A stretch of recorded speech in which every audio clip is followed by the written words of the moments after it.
Hello friends, ಇವತ್ತು ನಮ್ಮ kitchen ಚಾನಲಲ್ಲಿ ಮೊಸರೊಡೆ ಅಥವಾ ದಹಿ ವಡೆ ಯಾವ ರೀತಿ ಮಾಡ್ಬೋದು ಅಂತ ನೋಡೋಣ ಫ್ರೆಂಡ್ಸ್. ಮೊದಲಿಗೆ ಉದ್ದಿನ ಬೇಳೆಯನ್ನು ಓವರ್ ನೈಟ್ ನೆನೆಸಿಟ್ಕೊಂಡಿದ್ದೇನೆ ಫ್ರೆಂಡ್ಸ್. ಈಗ ಇಲ್ಲಿ 1 ಕಪ್ ಮೊಸರನ್ನು ತಗೊಂಡಿದ್ದೇನೆ. ಆ ಮೊಸರಿಗೆ ಜೀರಿಗೆಯನ್ನು ಹುರಿದು ಪುಡಿ ಮಾಡಿಟ್ಕೊಂಡಿರುವುದನ್ನು ಒಂದು ಅರ್ಧ ಚಮಚದಷ್ಟು ಜೀರಿಗೆ ಪುಡಿಯನ್ನು ಇಲ್ಲಿ ಹಾಕ್ಕೊಂಡಿದ್ದೇನೆ.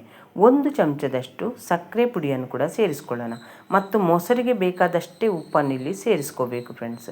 ಉಪ್ಪನ್ನು ಸೇರಿಸ್ಕೊಂಡ್ಮೇಲೆ ಇದನ್ನು ಚೆನ್ನಾಗಿ ಮಿಕ್ಸ್ ಮಾಡಿ ಫ್ರಿಜ್ಜಿನಲ್ಲಿ ಒಂದು ಅರ್ಧ ತಾಸಾದರೂ ಇಡಬೇಕು. ಯಾಕಂದರೆ ಸ್ವಲ್ಪ ಮೊಸರು ತಂಪಿದ್ರೆ ತುಂಬ ರುಚಿಯಾಗಿರುತ್ತೆ ಅಂತ.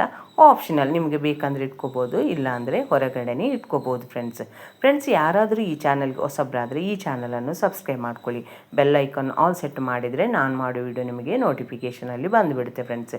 ಈಗ ಇಲ್ಲಿ ಓವರ್ ನೈಟ್ ನೆನೆಸಿರುವಂಥ ಉದ್ದಿನ ಬೇಳೆಯನ್ನು ಚೆನ್ನಾಗಿ ತೊಳೆದು ನಾನು ಮಿಕ್ಸಿ ಜಾರಲ್ಲಿ ಒಂದು 2ರಿಂದ 3 ಟೇಬಲ್ ಸ್ಪೂನ್ ಅಷ್ಟೇ ನೀರನ್ನು ಹಾಕ್ಕೋಬೇಕು. ಭಾಳ ನೀರನ್ನು ಹಾಕ್ಕೋಬಾರ್ದು.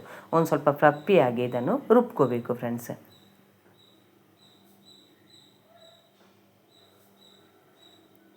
ಆದರೆ ಮಿಕ್ಸಿ ಜಾರ್ಗೆ ಒಂದು ಸ್ವಲ್ಪ ಉದ್ದಿನ ಬೇಳೆನೇ ಹಾಕ್ಕೊಂಡು ರುಬ್ಕೋಬೇಕು. ಒಂದೇ ಸಲ ಭಾಳ ಉದ್ದಿನ ಬೇಳೆನೂ ಹಾಕ್ಕೋಬೇಡಿ ಫ್ರೆಂಡ್ಸ್. ಈ ರೀತಿ ಫ್ಲಪ್ಪಿಯಾಗಿ ರುಬ್ಬಿರುವಂಥ ಉದ್ದಿನ ಹಿಟ್ಟನ್ನು ಒಂದು ಪಾತ್ರೆಗೆ ಇಲ್ಲಿ ಹಾಕ್ಕೊತಿದ್ದೇನೆ.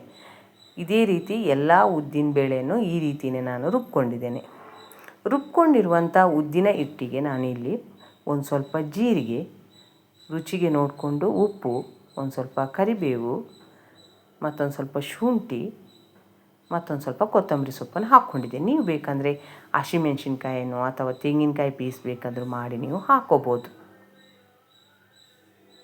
ಇದೊಂದು ಸ್ವಲ್ಪ ಲಾಂಗ್ ಪ್ರೊಸೀಜರ್ ಆದರೂ ದಹಿ ವಡೆ ತುಂಬ ರುಚಿಯಾಗಿರುತ್ತೆ ಫ್ರೆಂಡ್ಸ್. ಎಲ್ಲರೂ ಇಷ್ಟಪಡುವಂಥ ಒಂದು ರೆಸಿಪಿ ಫ್ರೆಂಡ್ಸ್. ಆದರೆ ಇಲ್ಲಿ ಒಂದು ಟಿಪ್ಸ್ ಹೇಳ್ಬೇಕಂತ ಇಷ್ಟಪಡ್ತೀನಿ. ಯಾವತ್ತಾದರೂ ಯಾವುದೇ ಉದ್ದಿನ ವಡೆ ಮಾಡ್ತೀರಂದರೂ ನೀವು ಈ ರೀತಿ ಇದನ್ನು ಚೆನ್ನಾಗಿ ಒಂದು ಸಲ ಹಿಟ್ಟನ್ನು ಕಲಸ್ಕೋಬೇಕು ಫ್ರೆಂಡ್ಸ್. ಒಂದು ಮಿನಿಮಮ್ ಅಂದರೆ ಒಂದು 5 ನಿಮಿಷ ಹಿಟ್ಟನ್ನು ಚೆನ್ನಾಗಿ ಕಲಸ್ಕೊಂಡ್ರೆ ಒಳಗೆ ಸಾಫ್ಟಾಗಿ ಹೊರಗೆ ಕ್ರಿಸ್ಪಿ ಆದಂಥ ವಡವನ್ನು ಮಾಡ್ಬೋದು. ಮೊಸರು ವಡೆ ಅಂತಲ್ಲ, ಮಸಾಲ ವಡೆನೂ ಆ ರೀತಿಯೇ ಮಿಕ್ಸ್ ಮಾಡ್ಬೋದು. ನೀವು ವಿಡಿಯೋದಲ್ಲಿ ನೋಡ್ತಿರ್ಬೋದು. ಇದೇ ಡೈರೆಕ್ಷನ್ನಲ್ಲಿ ನಾವು ಯಾವತ್ತೂ ಉದ್ದಿನ ವಡದ ಹಿಟ್ಟನ್ನು ತಿರುಗಿಸ್ಕೋಬೇಕು. ನಾನಿಲ್ಲಿ 5ರಿಂದ 8 ನಿಮಿಷ ಈ ರೀತಿ ಹಿಟ್ಟನ್ನು ಚೆನ್ನಾಗಿ ಮಿಕ್ಸ್ ಮಾಡ್ಕೊಂಡಿದ್ದೇನೆ ಫ್ರೆಂಡ್ಸ್. ಈ ಮೆಥಡಲ್ಲಿ ನೀವು ಉದ್ದಿನ ವಡೆ ಆಗಲಿ ದಹಿ ವಡೆ ಆಗಲಿ ಮಾಡಿ ಯಾವ ರೀತಿ ಬಂತು ಅಂತ ನನಗೆ ಕಮೆಂಟ್ ಸೆಕ್ಷನಲ್ಲಿ ತಿಳಿಸಿ. ಈಗ ಇಲ್ಲಿ ಮೊಸರು ಅಂತೂ ಫ್ರಿಜ್ಜಿನಿಂದ ಹೊರಗೆ ತೆಗೆದಿದ್ದೇನೆ ಫ್ರೆಂಡ್ಸ್. ಈಗ ಇದಕ್ಕೆ ಒಂದು ಜೀರಿಗೆ ಒಗ್ಗರಣೆಯನ್ನು ಹಾಕ್ಕೊಳ್ಳೋಣ. ಜೀರಿಗೆ ಮತ್ತು ಕರಿಬೇವನ್ನು ಹಾಕ್ಕೊಂಡು ರೆಡಿ ಮಾಡಿರುವಂಥ ಒಂದು ಒಗ್ಗರಣೆಯನ್ನು ಇಲ್ಲಿ ಹಾಕ್ಕೊಂಡಿದ್ದೇನೆ. ಈಗ ಇದನ್ನು ಮಿಕ್ಸ್ ಮಾಡಿ ಸಪ್ರೇಟಾಗಿ ಒಂದು ಕಡೆ ತೆಗೆದಿಡೋಣ ಫ್ರೆಂಡ್ಸ್. ಈಗ ಇಲ್ಲಿ ಉದ್ದಿನ ವಡೆನ ಯಾವ ರೀತಿ ಮಾಡ್ಬೋದು ಅಂತ ನಿಮಗೆ ತೋರಿಸ್ತೇನೆ. ಕೈಯಾಗೆ ಸ್ವಲ್ಪ ನೀರನ್ನು ತಗೊಂಡು ನೀರನ್ನು ಒದ್ದೆ ಮಾಡಿಕೊಂಡು ಈ ರೀತಿ ಸ್ವಲ್ಪ ಸ್ವಲ್ಪ ಹಿಟ್ಟನ್ನು ತಗೊಂಡು ಈ ರೀತಿ ಮಾಡ್ಕೋಬೇಕು ಫ್ರೆಂಡ್ಸ್. ಈಗ ಎಣ್ಣೆ ಚೆನ್ನಾಗಿ ಕಾದಿದೆ. ನಾನು ಈಗ ಇದಕ್ಕೆ ಈ ರೀತಿ ಕೈಯಾಗೆ ಸ್ವಲ್ಪ ನೀರಿಗೆ ಕೈಯನ್ನು ಅದ್ಕೊಂಡು ಈ ರೀತಿ ವಡೆ ಮಾಡಿಕೊಂಡು ಎಣ್ಣೆಯಲ್ಲಿ ಫ್ರೈ ಮಾಡ್ಕೊತಿದ್ದೇನೆ. ನಾನಿಲ್ಲಿ ಒಂದು ಸಣ್ಣ ಬಾಣಲೆ ಇಟ್ಟಿರೋದರಿಂದ ಒಂದು 3 ವಡೆಯನ್ನಷ್ಟೇ ಮಾಡ್ಬೋದು. ನೀವು ದೊಡ್ಡದು ಬಾಣಲೆ ಇಟ್ಟರೆ ಒಂದು ಸ್ವಲ್ಪ ಜಾಸ್ತಿನೇ ಹಾಕ್ಕೋಬೋದು ಫ್ರೆಂಡ್ಸ್. ಆದರೆ ಗ್ಯಾಸನ್ನು ಸ್ವಲ್ಪ ಮೀಡಿಯಮ್ ಉರಿಯಲ್ಲಿಟ್ಟು ಫ್ರೈ ಮಾಡ್ಕೊರಿ. ಯಾಕಂದರೆ ಒಳಗೆ ಇರದೇ ಇರ್ಬೋದು. ಅದಕ್ಕೋಸ್ಕರ ಗ್ಯಾಸನ್ನು ಸ್ವಲ್ಪ ಕಡಿಮೆ ಮಾಡಿಕೊಂಡು ನಾವು ಈ ವಡೆಯನ್ನು ಎಣ್ಣೆಯಲ್ಲಿ ಫ್ರೈ ಭಾಳ ಹೊರಗೆ ಕ್ರಿಸ್ಪಿನೆಸ್ ಆಗೋದು ಬೇಡ. ಯಾಕಂದರೆ ನಾವಿಲ್ಲಿ ದಹಿ ವಡೆ ಮಾಡಿರುವುದರಿಂದ ಭಾಳ ಕ್ರಿಸ್ಪಿನೆಸ್ ಏನು ಬೇಡ ಫ್ರೆಂಡ್ಸ್.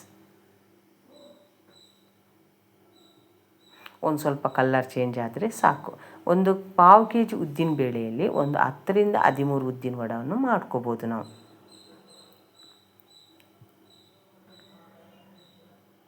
ನೋಡಿದ್ದೀರಲ್ಲ ಫ್ರೆಂಡ್ಸ್ ಯಾವ ರೀತಿ ನಾನಿಲ್ಲಿ ಉದ್ದಿನ ವಡೆನ ಎಣ್ಣೆಯಲ್ಲಿ ಫ್ರೈ ಮಾಡಿದೆ ಅಂತ. ಈಗ ಇದಕ್ಕೆ ಒಂದು ಸ್ವಲ್ಪ ಉಗುರು ಬೆಚ್ಚ ನೀರನ್ನು ನಾನಿಲ್ಲಿ ತಗೊಂಡಿದ್ದೇನೆ ಫ್ರೆಂಡ್ಸ್.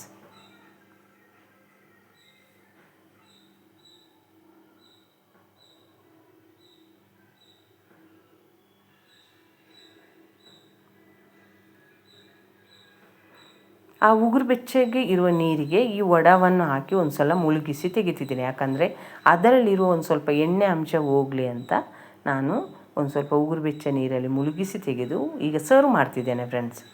ಈಗ ಇದಕ್ಕೆ ಒಂದು ಸ್ವಲ್ಪ ಮೊಸರು, ಒಂದು ಸ್ವಲ್ಪ ಕೊತ್ತಂಬರಿ ಸೊಪ್ಪು, ಒಂದು ಸ್ವಲ್ಪ ಬೂಂದಿ, ಒಂದು ಸ್ವಲ್ಪ ಚಿಲ್ಲಿ ಫ್ಲೇಕ್ಸ್, ಒಂದು ಸ್ವಲ್ಪ ಜೀರಿಗೆ ಪುಡಿ ಹಾಕಿ ಮತ್ತು ಮೊಸರು ಜಾಸ್ತಿ ಇಷ್ಟಪಡುವವರಿದ್ದರೆ ಒಂದು ಸ್ವಲ್ಪ ಜಾಸ್ತಿನೇ ಮೊಸರನ್ನು ಹಾಕಿ ಸರ್ವ್ ಮಾಡಿ ಫ್ರೆಂಡ್ಸ್.